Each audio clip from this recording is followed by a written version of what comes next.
is. Now to the Philippines, which has declared a year-long national energy emergency in response to Iran's blocking of the Strait of Hormuz.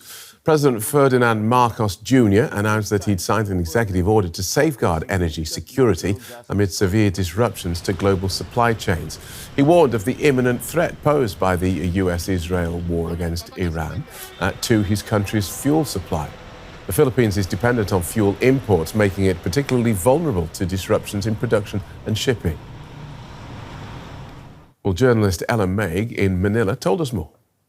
Just a few hours ago, Philippine President Ferdinand Marcos has announced a state of national energy emergency, saying that the ongoing unrest in the Middle East has put an imminent danger upon the availability and stability of the country's energy supply.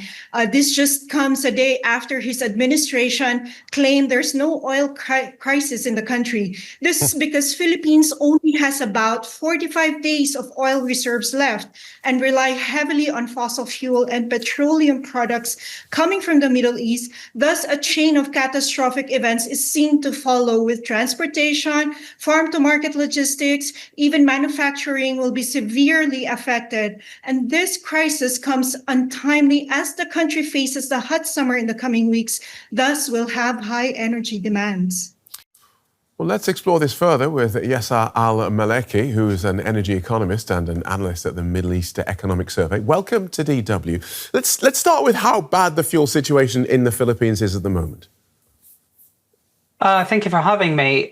Indeed, it is quite bad. The decision by the government comes after a number of protests in the country because of increased diesel prices, and also decisions by local airlines to suspend some flights all the way to October.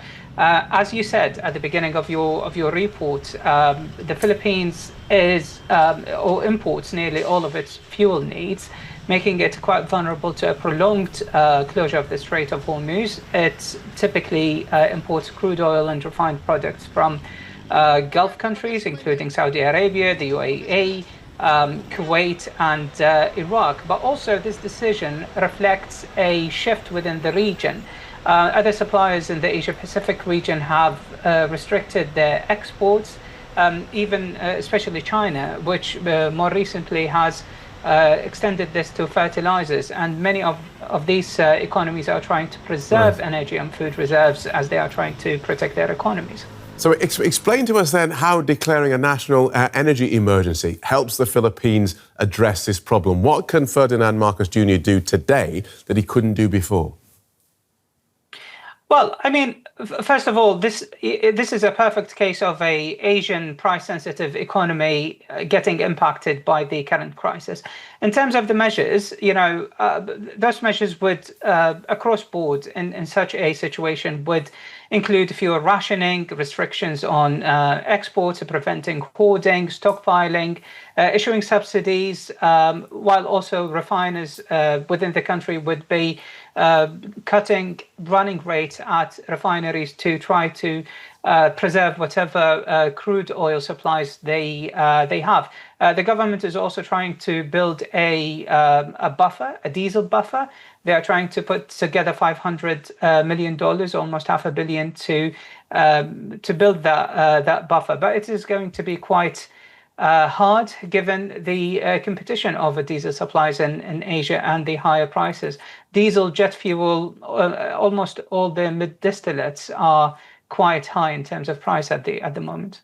Okay. And we heard from the head of the International Energy Agency this week, Fatih Birol. He said the world is facing an energy crisis worse than the 1970s oil shocks combined. So how long does the Strait of Hormuz need to be closed for local emergencies, like those being deployed in the Philippines, to be exhausted? And when those are exhausted, what will we be looking at? What will we be looking at? So Dr. Birol is quite right, and all the measures that are being pursued at the moment are typical textbook.